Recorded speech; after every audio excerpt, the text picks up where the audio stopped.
산업과 국방 분야는 물론이고 가사 일해까지 다양한 로봇들이 이미 우리 생활 깊숙이 들어와 있습니다. 의료 분야에서도 사람이 할 수 없는 정밀한 부위를 치료하기 위한 의료 로봇을 활발하게 연구하고 있습니다. 심지어 마이크로, 나노 크기의 의료 로봇도 개발 중입니다. 오늘 탐구인에서는 박종호 마이크로 의료 로봇센터장 겸 전남대 로봇연구소장과 함께 이야기 나눠보겠습니다. 안녕하세요. 네, 안녕하십니까. 네, 현재 마이크로 의료 로봇센터의 센터장을 맡고 계시잖아요. 예. 이곳에서는 어떤 일을 하는 건가요? 예, 그동안 이제 연구자들이 이제 개별적으로 수행했던 그런 연구 결과들을 그것을 한데 모아서 관심 있는 기업들이 그 기술을 상용할 수 있도록 공간과 그다음에 개발 장비, 그다음 기술을 지원하는 그런 시스템 인프라를 구축을 하였고요. 그다음 그래서 국가 마이크로 의료로봇 상용화 본부 역할을 하고 있습니다. 예. 네. 마이크로 의료 로봇은 어느 정도 작아야 마이크로 로봇이라고 불립니까? 예, 마이크로라는 단어 이제 미터의 이제 100만 분의 1을 얘기를 하는데요. 예. 근데 전부 다릅니다. 그러니까 일반적인 큰 로봇 말고 이제 센티미터 그 이하 크기를 마이크로 로봇이라는데요. 상징적인 단어를 그냥 쓰고 예, 있군요. 그렇습니다. 앞으로 10년 지나면 이제 마이크로가 돼야만이 마이크로 로봇이 그보다 크면 이제 밀리 로봇 그렇게 되겠죠. 근데 아하. 우선 마이크로 의료 로봇은 예를 들어서 이제 알약과 같이 이제 입으로 먹거나 또는 이제 그 인체 주입을 하여서 그 초성 로봇이 인체 속을 돌아다니면서 진단과 치료하는 이제 그런 의료기기입니다. 예. 근데 모든 의료기기는 목표가 인체 절개를 최소화하고 있습니다. 그 절개를 최소화해야 이제 고통도 줄이고 회복 시간을 줄이는 게 그게 이제 그렇죠. 그래서 이제 그런 점에서 초소형 의료 로봇은 바로 인체 절개를 최소화하거나 또는 아예 없는 그런 궁극적인 솔루션을 제시를 하고 있습니다. 그리고 이제 마이크로 로봇은 실은 인체 적응 부위에 따라서 좀 크기가 전부 다르죠. 예. 저희들이 이제 개발한 마이크로 로봇의 예를 들자면은 대장 내시경 로봇은 직경이 24mm고요. 그 다음에 혈관 속에 다니는 이제 마이크로 로봇은 직경 1mm 여기 관상동맥을 대상을 했고요. 그 다음 암을 치료하는 그런 마이크로 로봇은 20 마이크로미터에서 3 마이크로미터까지 거의 나노 영역까지 들어가고 있습니다. 그래서 이것을 좀 이상해 보이는데 세균이 이제 마이크로미터 크기고 그다음 바이러스는 나노미터 크기입니다. 이제 거기에 상하는 크기로 그렇게 보시면 될 것 같습니다. 이 마이크로 의료 로봇은 어떤 목적으로 좀 많이 활용이 되고 있습니까? 여러 분야가 있습니다만은 인체가 가장 이제 비싸고 이제 가격을 이제 아끼지 않는 그런 가장 소중한 분야 그런 점에서 이런 인체를 대상화하는 의료 분야가 마이크로 로봇이나 나노 로봇의 적용력에 가장 적합합니다.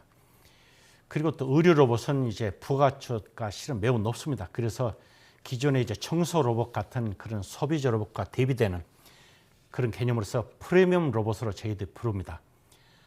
예, 그렇습니다. 그리고 또 이제 대장 내시경이나 캡슐 내시경 그런 이제 복강경 로봇도 있지만요. 예. 실은 매우 다양한 마이크로 나노 로봇이 실은 있습니다. 아까 얘기했듯이 그런 병균 옮기는 세균이나 바이러스 싸우는 그런 비슷한 크기의 그런 것을 상상을 하실 수 있듯이 그런 마이크로 나노 로봇들을 저희들이 개발했고 이미 여러 종류의 이제 세계 최초의 개발 사례들을 저희들이 가지고 있습니다. 최근에 이제 저희들이 개발한 캡슐 내시경은 알약처럼 그냥 먹고 의사가 조이스틱을 움직이면은 소화기관 내를 마음대로 왔다 갔다 하고 또는 검사가 필요한 조직을 또 채취가 될 수가 있죠.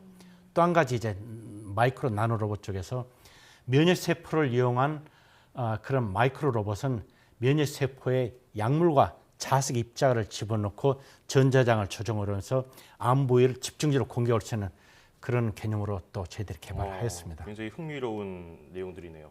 근데 의료 로봇 하면은 사실 복강경 수술, 작은 구멍을 내서 기계가 들어가서 하는 걸로 많이 알고들 있는데 예. 우리가 뭐 박테리아나 전자장을 활용한다고 방금 말씀하신 것처럼 굉장히 다양한 형태의 로봇들이 존재할 것 같거든요. 그렇습니다. 예. 여러 가지 마이크로 나노 로봇을 개발했습니다만은 이제 센티미터를 넘어서 밀리미터, 마이크로미터, 나노미터 이제 10억 분의 1 그 크기인데요. 가늠이 안 되는 크기들이네요. 예, 이제 현미경으로 간신히 봐야 하는데요. 예. 이제 그렇게 적어지면서 기계 전자 방식이 아니라 면역 세포나 인체 속에는 면역 세포나 박테리아를 이용하는 그런 생물학적인 방식이 좀 더 인체는 좀 적합하다고 보고 있습니다. 그 예. 이유는 면역 세포 같이 이제 인체 내에서 거부 반응을 좀 줄이는 게 중요하거든요. 예, 예. 그다음에 나중에 치료 끝나고 나서 스스로 소멸하도록 할 수가 있습니다.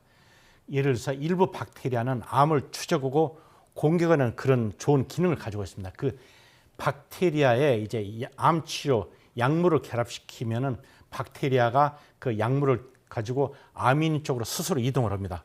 그래가지고 암 부위에서 이제 박테리아는 암 속까지 공격을 하고 그다음에 약물은 속에 못 들어갑니다. 약물은 암 바깥으로 공격을 해서 그 암팍으로 전부 공격할 수 있는 그런 시나리오도 이제 가지고 개발을 하였죠. 그렇군요. 이미 개발 성공하였습니다. 네, 이렇게 얘기하는데 교수님께서 정말 신나하시면서 연구에 몰두하시는 게 느껴지는데 네.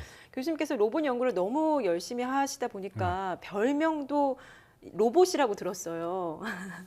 마음에 드시나요?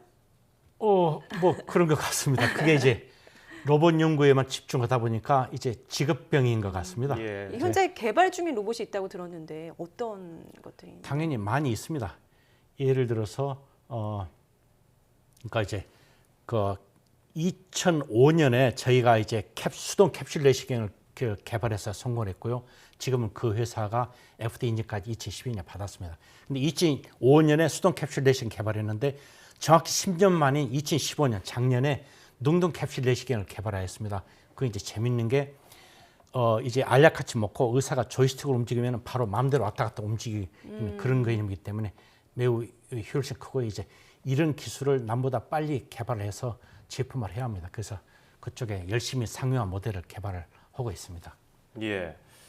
작은 크기의 로봇이 우리 몸 안을 돌아다니는 거는 뭐 여러 가지 만화에서도 응용이 되고 있고요. 이게 들어가서 뭐 세균을 쏴서 죽이거나 뭐 종양 같은 걸 제거하는 것들이 있는데 영화에서 이렇게 나오는 것들을 실제로 구현할 수 있는 연구를 하고 계시는데 이런 계기가 있으셨나요? 계기 뭐 저도 잘 모르겠습니다만 왠지 옛날부터 마이크로브 하고 싶었어요. 예. 그러니 얼마나 재밌겠습니까? 그러니까 그렇죠. 일반 이러는 데다가 거기에 재미가 붙이면 이제 정말 남들이 전혀 따라올 수 없는 이제 가속이 붙거든요. 그렇죠. 예, 뭐 그렇습니다. 그 저는 이제 항상 하는 일에 확신을 가지고 있었고 또 사고 방식을 상당히 긍정적으로 보고 있습니다. 예. 그 제 경험으로 보면 그래서 항상 뭔가 어려운 일이라도 항상 성과를 낼 수 있다는 게 제 어린 경험입니다. 예를 들어서 혈관 치료 마이크로봇을 개발하고 나서 이제 영화 이너스페이스라고 있잖아요. 1980년대에 나온 영화죠. 언제인지는 모르겠습니다. 제가 개발을 하고 나서 이너스페이스를 비디오를 봤습니다. 봤더니 재밌더라고요. 비슷한 것들이 좀 있어요. 예를 들어서 주사기로 마이크로봇을 혈관에 주입한달지, 그다음에 혈관 속을 돌아다닌다 할지, 그다음에 가는 경로를 컴퓨터 사진에 설정하는 게 다 똑같습니다. 그래서 상당히 재미있는 비교를 한 것 같습니다. 지난해에는 독일 프라운호퍼 메달을 수상하기도 하셨는데 이거는 예. 어떤 상인 건가요? 예, 독일의 세계적인 큰 연구소가 이제 기초과학의 막스 플랑크가 있고 응용공학의 프라운호퍼가 있는데요. 그 프라운호퍼 메달은 응용공학 분야에서 세계적인 큰 많은 좋은 업적을 낸 전문가들한테 주는 상으로 알고 있습니다. 로봇이라는 것은 실은 과학이라기보다는 응용공학 범주에 있고요. 그래서 이제 우리 실생활에 얼마나 도움이 되느냐가 중요한 판단 기준이 됩니다.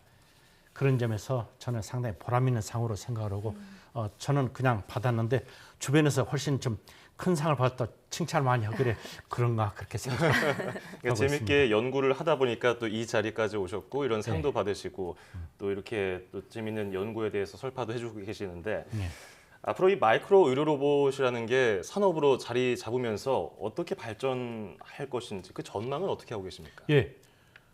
무엇보다도 마이크로 의료 로봇은요. 인체 절개를 하지 않는 점에서 가장 큰 강점을 가지고 있고 시대의 흐름이 그렇게 가고 있습니다. 그래서 계속 더 커져갈 것 같고요. 그다음에 이 마이크로 의료 로봇 분야는 사람들이 저희를 보고 뭘 다 했다가는 실은 그렇지 않습니다. 세계적으로 이 분야는 아직 기술의 발아기입니다. 그래서 한마디로 앞으로 크게 발전할 것이고 얼마나 크게 발전할지는 저도 흥미진진합니다. 저희가 전남대 로봇 연구소는 마이크로 의료 분야에서 세계에서 가장 특허를 많이 보유하고 있는 기관입니다. 그리고 아까 말씀드렸지만은 그런 이제 여러 개의 세계 최초의 개발 타이틀도 가지고 있는데요. 그래서 저희들이 이제 내부적으로 세계 선도 그룹 중 하나로 저희들이 보고 있습니다. 그러나 이제 치열한 경쟁에서 살아남고 주도하기 위해서는 당연한 얘기입니다만 훨씬 큰 노력을 하고자 합니다. 네, 질병으로 고통받고 있는 많은 환자들을 위해서 마이크로 의료 로봇에 대한 개발 계속해서 해주시기를 바라겠습니다. 예, 알겠습니다. 고맙습니다. 예, 감사합니다. 지금까지 박종호 마이크로 의료 로봇 센터장과 함께 이야기 나눠봤습니다. 오늘 감사합니다. 예, 고맙습니다.